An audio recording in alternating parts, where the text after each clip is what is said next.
Boa noite, queridos irmãos. Que a paz e o amor de Deus e nosso irmão e mestre Jesus permaneçam conosco na leitura do Evangelho, nos dando o entendimento para colocar em prática no nosso dia a dia. É o capítulo 18, muitos os chamados, poucos os escolhidos. Item 16, reconhece o seu cristão pelas suas obras. Simeão, Bordeaux, 1863. Nem todos os que dizem Senhor, Senhor entrarão no reino dos céus, mas apenas aqueles que fizerem a vontade de meu Pai que está nos céus. Escutem a palavra do Mestre, todos vocês que rejeitam a doutrina espírita e a têm como obra do demônio, abram os ouvidos, pois já é tempo de compreender. Será que basta trazer o símbolo do Senhor para ser seu fiel servidor? Será que basta dizer, eu sou cristão? Para seguir o Cristo, procurem os verdadeiros cristãos, e eles serão reconhecidos por suas obras. Jesus falou, uma árvore boa não pode dar maus frutos, assim como uma árvore ruim não pode dar bons frutos. Toda árvore que não dá bons frutos será cortada e lançada ao fogo. Discípulos do Cristo, compreendam bem essas palavras. Quais são os frutos que deve produzir a árvore do cristianismo? Árvore majestosa, cujos ramos frondosos cobrem com sua sombra uma parte do mundo, mas que ainda não abriga todos aqueles que deveriam se reunir ao seu redor. Os frutos da árvore da vida são os frutos da esperança e da fé. O cristianismo, como vem fazendo há muitos séculos, continua pregando sempre as virtudes divinas, procurando distribuir seus frutos. Mas são poucos aqueles que os colhem. A árvore é sempre boa, mas os jardineiros são maus. Eles procuram moldá-la segundo suas ideias e necessidades. Por isso, cortaram, diminuíram e mutilaram a árvore do cristianismo. Seus ramos já não produzem mais frutos. O viajante, cansado, que sob a sua sombra procura o fruto da esperança, que deveria lhe dar força e coragem, encontra apenas ramos áridos, que pronunciam o mau tempo. Em vão, ele pede para a árvore da vida que lhe dê o fruto da vida. As folhas caem secas aos seus pés. A mão do homem mexeu tanto que ela secou. Abram seus ouvidos e seus corações, meus bem-amados. Cultivem a árvore da vida, cujos frutos dão a vida eterna. Aquele que a plantou os convida a cuidar dela com amor, para vê-la dar ainda com abundância seus frutos divinos. Deixem a árvore da vida tal como Cristo a entregou a vocês. Não a mutilem. Ela quer entender sobre o universo. Ela quer estender sobre o universo sua imensa sombra. Portanto, não cortem seus ramos. Seus frutos generosos caem em abundância para sustentar o viajante faminto que anseia em chegar ao término da jornada. Não amontoem seus frutos para guardá-los e deixá-los apodrecer, a fim de que não sirvam a ninguém.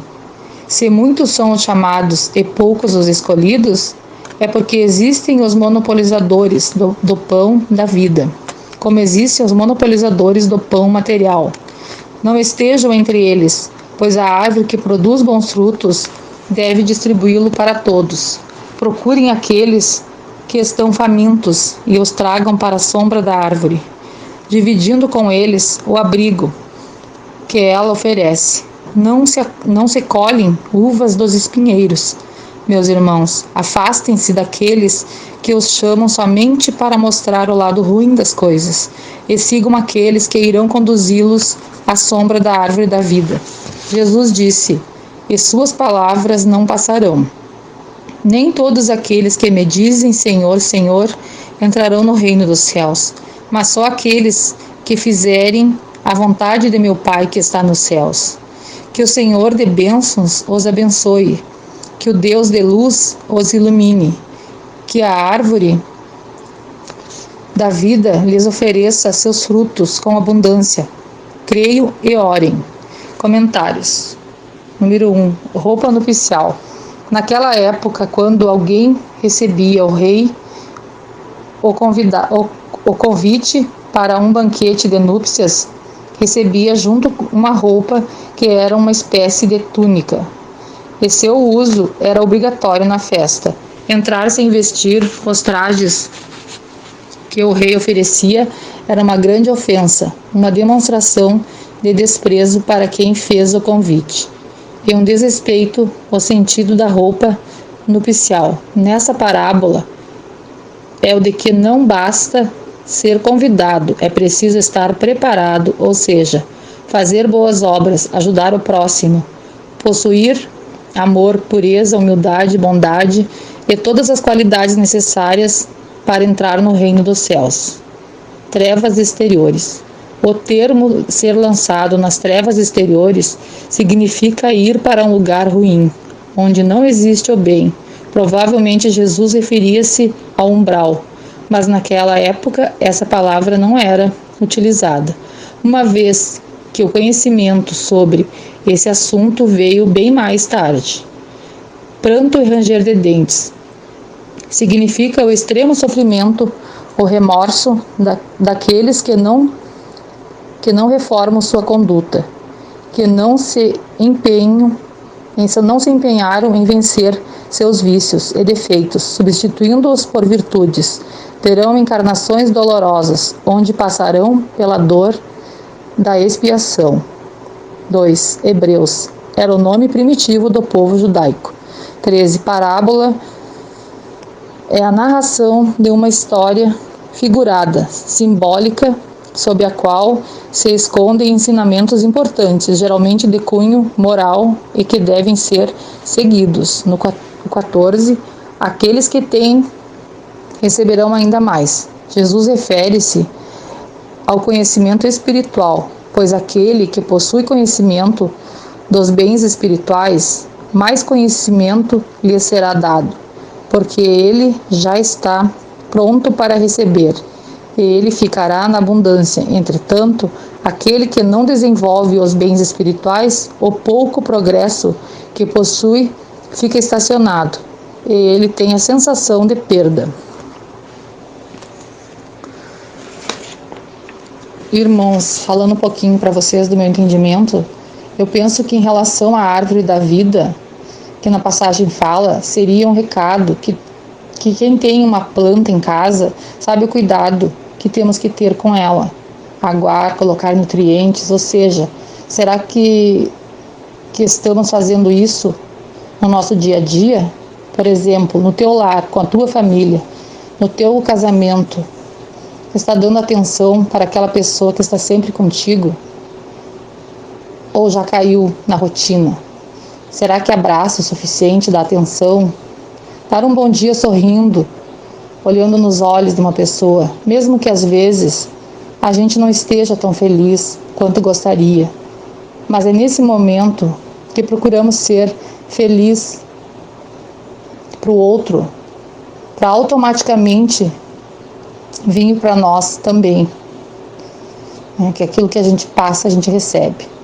Às vezes precisamos mudar algumas coisas. Não vamos deixar de sermos nós, mas vamos estar melhorando a árvore que nós somos. Vamos estar sendo um bom jardineiro. Viver de uma forma harmônica, procurando viver com pensamentos positivos. Não adianta dizer Senhor, Senhor, se não vivenciarmos os ensinamentos de Jesus. Não iremos mudar, não iremos para mundos superiores. Lembramos sempre que fora da caridade não há salvação. Os frutos descritos nessa passagem são símbolos que ilustram o significado da nossa salvação. Praticar a caridade não é dizer sou caridoso, mas praticar de acordo com o nosso alcance as virtudes exemplificadas por nosso Senhor Jesus Cristo. Permanecendo com nossos pensamentos elevados, vamos agradecer por mais esta oportunidade. Pedimos a proteção e o amparo a todos os mundos habitados. chegando também aos hospitais, os albergues, os presídios, casas transitórias, onde se encontrar um irmão em dificuldade, que seja atendido conforme seu merecimento, que visitem nossos lares, retirando todas as negatividades e tragam muita luz e paz. Por todos os trabalhadores da Casa Eulália Nogueira, que sintam-se fortalecidos e protegidos, que possam seguir os trabalhos que tanto bem faz para todos nós. Peço pela fluidificação das águas que temos em nossos lares, que seja colocado o remédio necessário para atender às necessidades físicas e espirituais. Que a paz, o amor de Deus permaneça sempre conosco. Que assim seja.